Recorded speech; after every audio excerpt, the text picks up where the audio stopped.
Because that would be the future of comedy. I wanted to ask you where you think the future of comedy is headed right now with everything going on with the comedy mothership, which I was going to ask you if you've been to yet. Have you?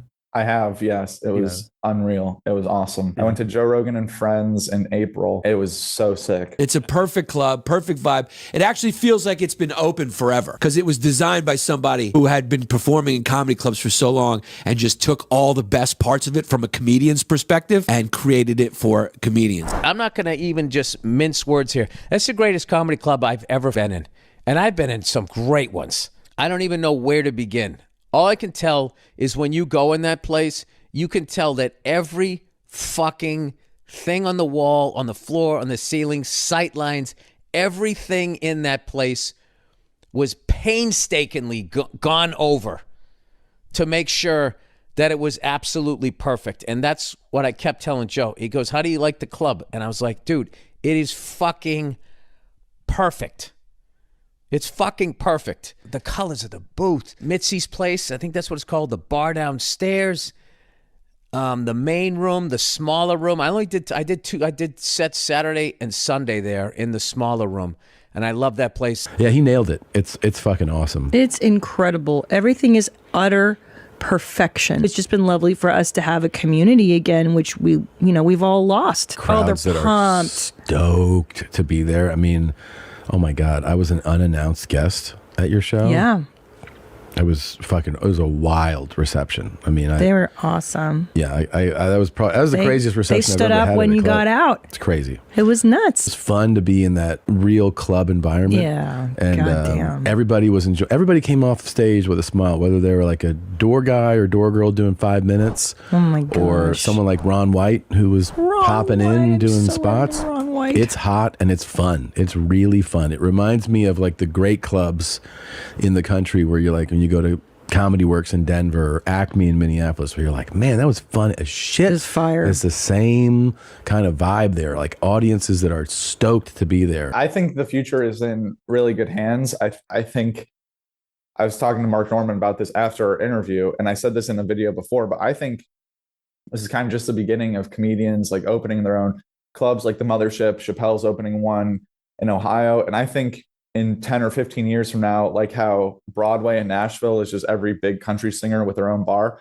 I think that's what 6th Street in Austin is going to look like with like your mom's house club, the Mothership, maybe Tim Dillon, Dillon's or whatever. Like, I think it's going to be, I think we're getting into a new era where all these guys have so much money and no bosses. And that is awesome. Like the Machine movie just came out, obviously, like people are, I think it's in great hands. There's some things like YouTube doesn't cater to the comedy industry booming because even the biggest comedy account on YouTube is still kind of minuscule compared to what like some YouTubers are. Like a big YouTuber would outside of the comedy space is like the size, if not bigger than Rogan's channel. And he's like the mecca of comedy YouTube channels. So like they don't really adhere to like, oh, the comedy boom's going off and we need to let these guys say whatever they want and stuff. So that can kind of be an issue. But I feel like I don't know, like Twitter seems to be a solution to that. Maybe the tide will swing back around. That really seems to be the only thing that I personally feel like is at all a problem right now Are you ever worried about your channel being taken down for certain comedy clips or? Yeah, of course. I'm definitely worried, but I just have to keep going and I don't know what else to do. I worry about it, but I can't.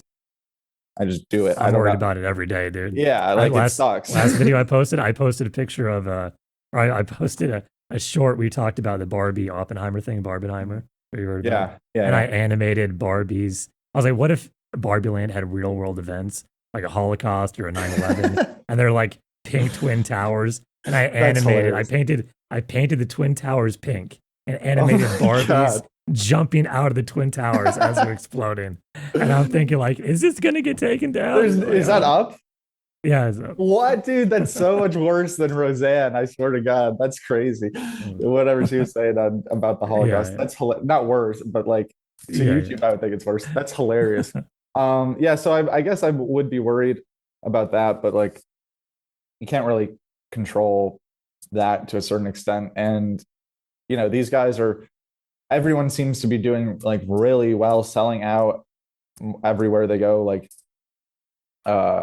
it seems to be in good hands. The thing is, like, I guess the money thing could maybe be a double-edged sword, because some people in comedy, I feel like it's been a long running like philosophy or whatever, where if you eventually get too successful, too rich, like you start losing touch in some of your jokes, and it's harder to write a joke about airplanes when you're always in first class or private or whatever. You know what I mean? So I guess maybe losing touch would be something I would think, oh, what if that's a problem? Because these guys are making so much money. But I don't think that's a problem. I think it's actually a good thing, like what you're seeing with how Rogan is using it. Like, we're just getting more opportunities to see our comedians do different things. Your Mom's House has expanded. They've added 2 new shows this year. They're up to like 6 different podcasts on their network. Like, so it can be used for good things, but you just hear that about comedians in general, that sometimes they can lose touch as they get more successful. So maybe that's a worry, but it's also one of the biggest positives. So, it's so cool now that they're the networks. Like they went all around the gatekeepers and have all this stuff now. I mean, Tom Segura, I mean, he's so cool. Yeah, he has like 5 or 6 podcasts. Just added First Date or whatever. Yeah, and then they just added another one. What's it really? called? Yeah, it's with from The Sopranos, the people from them. Yeah. That's great. It's really cool to see. And I think Rogan kind of did set that. It's amazing how one person could set the tone for all this. Yeah, I really believe he changed the world, I think, with his just 100% doing a podcast.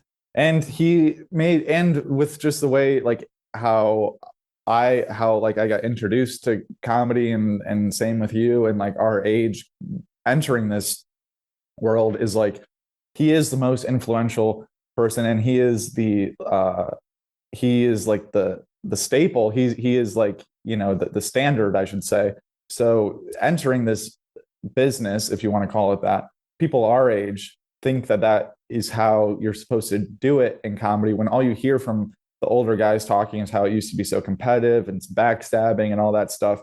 But that's kind of, I would hope, reflects in my channel as well, of trying to like put other people on and just spread positive messaging, and not have a famine mentality. Like, that is going to keep growing in the younger people, because Joe Rogan is setting that standard, and he is the standard. So that's all we know. We think that that's how you're supposed to be. The way it's set up, it's set up to foster new talent too. It's not just set up to take care of existing talent. It's set up so that you create a nice comedy environment where people can go and see guys like Shane Gillis, see guys like you guys go up, see guys like Greg Fitzsimmons, or Schultz was here last week. It was fucking amazing. The club is just fantastic. The club is wild, right? It was so cool. It's a dream, dude.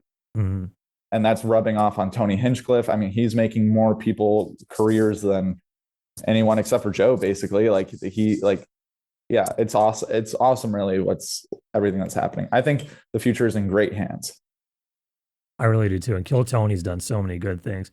And I was so proud of Tony. Like, people would come at him and try and cancel him and say he's, racist for the whole Asian thing, or he's like, makes fun of people. But it's like, dude, he's let on all these disabled. Personally, for me being disabled, it's just so cool to see. I had Michael Lair on, who is, very handicapped and in a wheelchair, and sadly passed away now. But he has Jared Nathan, Aaron Belial.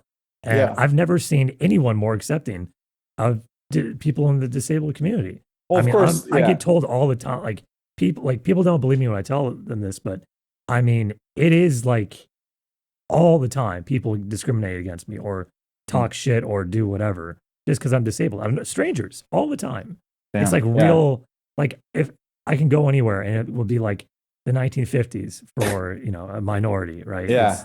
It's weird because I'm still sometimes like, we're in 2023. What are you doing? Yeah. It's even with the buildings that you can't go in. Yeah. But I just tell me you can't come in here. Yeah. And I'm like, you're telling me I can't go in your establishment? They're like, yes. Yeah. That's some people have been like, I've gotten one time I got we were at the beach one time, my family, when I was this is like 4 or 5 years ago, and it was for 4th of July, and my mom and my sister wanted to get some candy for like 4th of July, saltwater taffy or something. And they told me that they don't allow people like me inside. Jesus. Yeah. That Like, wording. Your son can't come in here. And they let my mom and my sister and her boyfriend go in there, but I couldn't come in. And then they my said mom and my like sister were screaming at them. And yeah, they just didn't allow people like me in their store. So I just that's happens way more than anyone would ever think. That is. So when I wild. see Tony do that, I'm like, that's a good man, and no one has any right to come at him just because he has a dark sense of humor. Yeah, so. Of course, you know that, and I know that, but the people coming at him don't care about comedy or his sense of humor. They're not fans of his. They're not people that are going to go to his shows or watch Kill Tony. Mm-hmm. They see a clip or hear a narrative and then just want to repeat that over and over and say, this is a bad guy, and I'm making myself feel better by calling this guy a bad guy. They wouldn't know any of the things that you just said about him, nor would they even care about those. I don't even think that would change their mind. Like people were saying, the dude, I don't even know his name, but the dude who tried to cancel him, the Asian guy who he went at in the first place, he was on a podcast. His name now. I don't know either, but he was on a podcast recently, not like in the last calendar year or so, being like, Hans Kim is only on there because he had to cover up for me. You're saying after that the incident, Tony's friends with Hans publicly only because just to I guess damage control to show, hey, look, I'm not racist. This is my Asian friend. Is that what you're saying? Well, you said it. I mean, that when you look. No, I'm asking a question. I don't know. I can Tony. only present the timeline because I don't know him personally, and I don't want to attack another Asian comedian and another Asian person. But you look at the timeline, right? He almost right after the incident, he got hired as a regular on the podcast. Well, he's a funny dude, Hans. Right? Yeah, I don't want to take anything away from Hans. I watched some of his set. He's pretty funny. Yeah. Like I think he's. I still have that question. So, like, what did you expect or hope to happen when you put that video out? Well, I just feel like I need to speak out. If I don't do that, he's gonna do it to another Asian person. So you were hoping it would stop him from doing that again? Yeah. And do you mean like stop him completely from doing comedy? No, I mean stop him from using Asian racial slur. Give it up for the one and only Tony Hinchcliffe.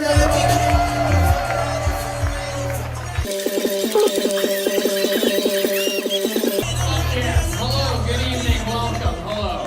How about one more time for the filthy little fucking chink that was just up here? While all you fucking race traitors are hooping and hollering, I'm back there watching you puking in a fucking bucket. Oh, we making a gunpowder. Oh, you want extra soy sauce. Oh, you borrow money from us. And you guys just eating it up, you fucking pussy. It's the recording of sets, putting things out of context. 100%. You know, that's the new scum of the earth to me. What happened to me, the guy that wanted to get famous from it in an interview, because he did so many interviews, he ended up admitting publicly that he edited the video and he decided when he was going to release. My set, it's a workout set from last Thursday. I did an entire weekend of shows, hour-long sets in other cities that weekend somewhere else. Yeah. Like, I'm like, why is my workout set, my riffing where I try new things and take major chances at a comfortable home club in my home city? Yeah. Like, why is this even out there? And then I realized at 11 a.m. when he posts, this is what happened to me, Happy Asian Heritage Month. Wow. Tony Hinchcliffe did this to me. And he hashtagged like all of these Asian awareness, Asian hate things. What happened to you the next day? Like, what happened career-wise? Did that help you? Did that hurt you? At the very, very time, it hurt me like immediately because I mean, at the time, every news source is basically telling a wrong side of the story, and immediately you're like, how do I handle this? So they don't even want to hear the facts of like what the reality is. They would even twist that and be like, oh, Michael Lair was only there because now he can make wheelchair jokes. It's like, well, what about him maybe just being a good person with a funny sense of humor that a lot of people like? It's a very successful show, but that's what's awesome about it is now he can just be like, fuck you guys. Like I have the exit velocity of I'm going to do my show every week at the Mothership because Joe Rogan doesn't care. He's you know what I mean? Like, and enough people are going to be in this alley that are desperate to show up or selling out every show months and months and months in advance. Like you can't even get a ticket to Kill Tony for the rest of this year. So it doesn't matter what anyone else says because he has his world, and that's all that he really needs.